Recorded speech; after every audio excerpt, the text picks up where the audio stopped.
today. You know, I can sell you a system which you can hook up with basically an unlimited number of riders over an unlimited distance. By unlimited, I mean you could literally be talking to somebody on the other side of the world. Mate, the stuff that we sell these days is absolutely amazing. But I won't bore you to death with that. Instead, we're going to keep an eye on the sidecar race, and away we go. And I tell you what, the number 15 outfit, that's sprinted away very nicely indeed. Oh, Simon Gilbert wheel on the grass there as he goes up the inside of the Hegarty outfit, but Hegarty goes down the outside as well, holds on to that. The other one making a fast start was the Bainborough and Rudland machine. They don't think have vaulted their way up to third place from the third row as well. So the third row clearly a good place to get these things off the line, but that was a good move by Simon Gilbert putting the non-driven wheel onto the grass there to make a solid overtake. Yeah, all safely through Charlie's 2 here and running down the straight chap up into Clark. Okay, again they're going to disappear out of your sight at a great rate of knots, because that's what these suckers do. They have done that, mate. And of course they're lower to the ground, so you can see less of them. Yes, of course they are, yeah. That was a good thing with the CB500s, because they're relatively upright. Yeah, you can see a bit more of them, can't you? Yeah. But yeah, you're right, the sidecars are actually hugging the ground at a great rate of knots. Well, they're all line astern as they come down through Mansfield and then into the chicane afterwards. No overtaking going on here at the moment. No, that's Hegarty leading the way ahead of Gilbert, from what I can see there. And it looks like that third place outfit that made the good start of Bainborough and Rudland doing a good job. Now, Bainborough and Rudland are actually in the championship as well. They're listed as being behind Alaria and Saunders, but only by 13 points coming into this round. So they might be having a serious stab at the championship. We've still plenty of rounds left to go with the sidecars. This is the next round at Snetterton. On to the straight we come. Here comes Hegarty then. Hegarty and Neve lead the way. Ahead of Gilman and Gilmore Brady. There's the battle of the F2 outfits. That is Bainborough and Rudland leading Alaria and Saunders, Morford and Andrews, and then McCain and Oldroyd. Next the F1 outfits, that's going to be Stringer and Stringer. Top two, a bit of chatter on the radio there, so I'm not sure if we've lost somebody somewhere around the way, because Moss and Windust do seem to be dropping down the field quite a bit, so it may be that unfortunately for them they have decided they don't want to play anymore, because there goes Carol Peach, Ken Edwards over the line, and I think Moss and Windust unfortunately have bitten the dust, unfortunately for them. So not sure if they made the grid or not, but a lot of chat on the radio there. I heard something about Champions League there just now. I wouldn't be surprised. No, it wasn't. I can't blame you for that one. Come on, you gooners, eh? Indeed, mate. Right, come on, you Hegarty then. That'll be the screen from his friends, family and watchers on the wall there as he comes to the bottom of the mountain, working his way through nicely. James Neve hanging on for dear life on the side there.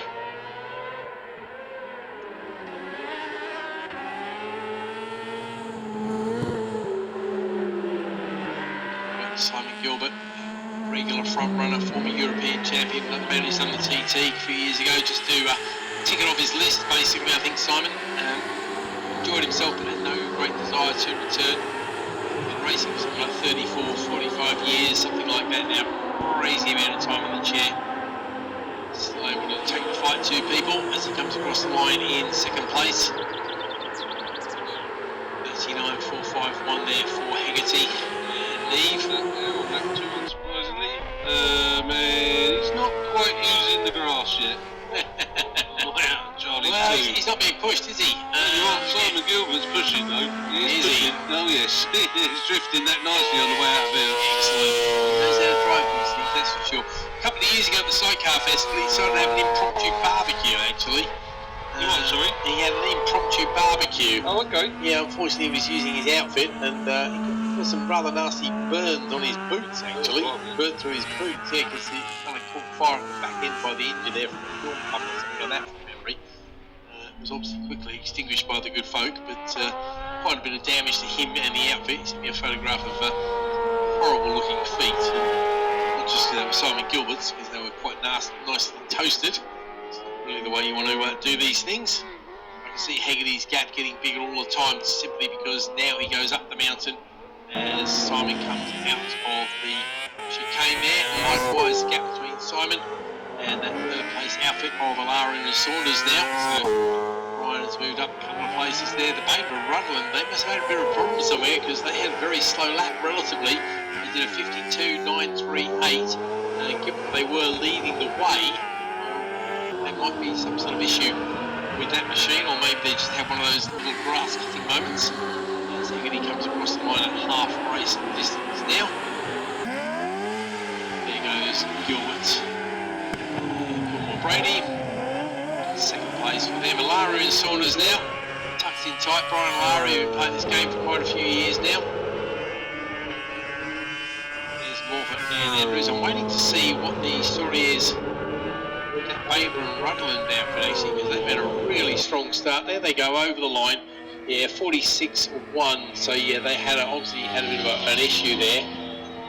Stringer and Stringer will be next across the line. They're running fifth place of the F2 outfits at this stage. So just the 12 sidecars, bit of a shame. We haven't got the Sidecar Revival Festival, which of course means that what we haven't got that I'm aware of this year, and I will happily keep people informed, is we haven't got the Sidecar Taxi Laps this year, which is it is a great opportunity for people to, I know people who've bought friends, family and sponsors are going a sidecar. It's not expensive, like 30 quid. Get your leathers, your boots, you don't need a license or anything special, you just jump in a sidecar. One of my team from, or a lot of my team from work, I've treated them to the experience over the years, and it is definitely eye-raising stuff, isn't it? And to be fair, they're not going along at full speed. They're not hanging around either. But you definitely get the experience. You do. It is a proper experience. I know you've been lucky enough to be on board with Roger and things like that, as you mentioned before. Yeah. But I did it. The first time we ever did it was at Leiden, and I jumped at the chance. And my friends then turned up at Choir the following year when we did it for the second time. It became a regular feature. Alright. Over the years at the Sidecar Revival Festival, where we've obviously got more sidecars than we can throw a stick at, so it's great.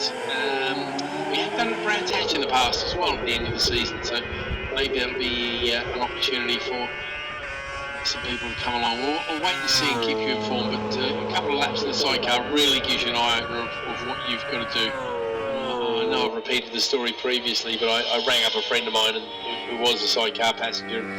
For a long time we've been making jokes about him being a swinging monkey hanging off the side and a bag of spuds could do what you do, mate. I rang him up and said, dude, I've got so much respect for you.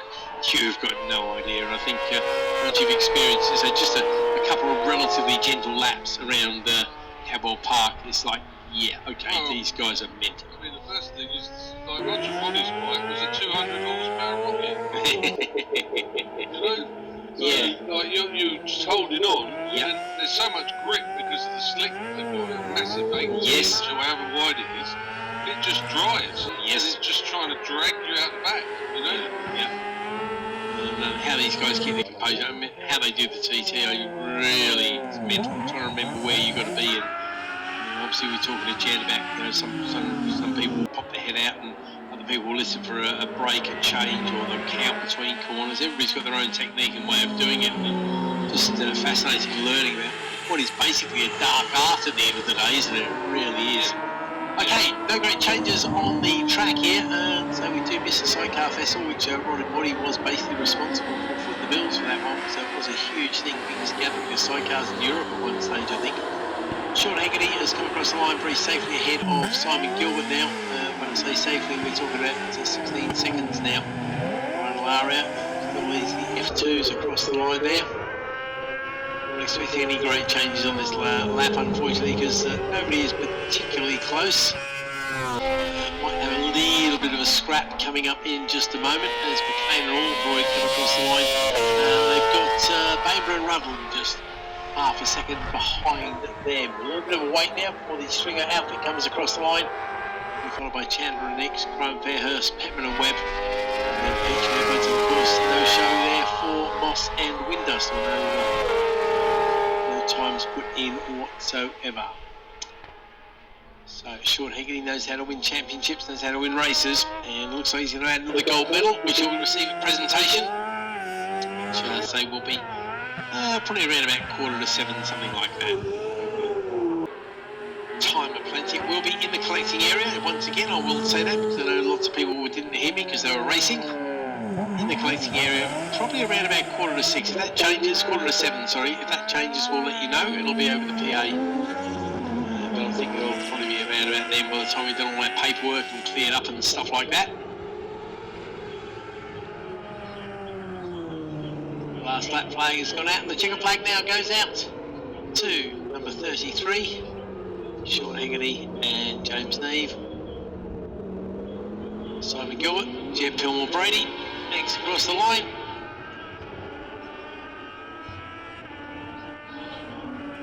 Silver medal for their trouble. And then a gold medal for Brian Alaria. And his passenger Josh Saunders as they collect the F2 prize.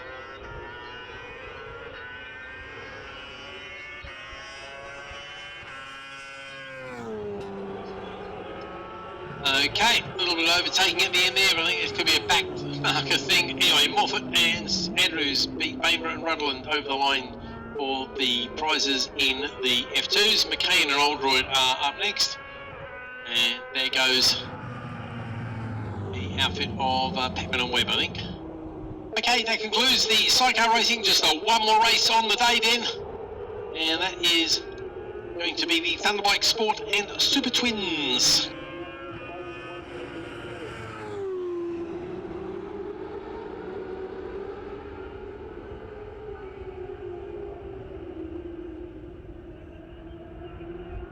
Super Twins champion, not coming to play this year. Gal Dowd. I thought Gal was going to come and play this weekend on his KTM actually. He's got a nice big KTM thing in support. Okay. And there were rumours, against the rumour actually, coming in the country to hold and away from money in Gal Dowd.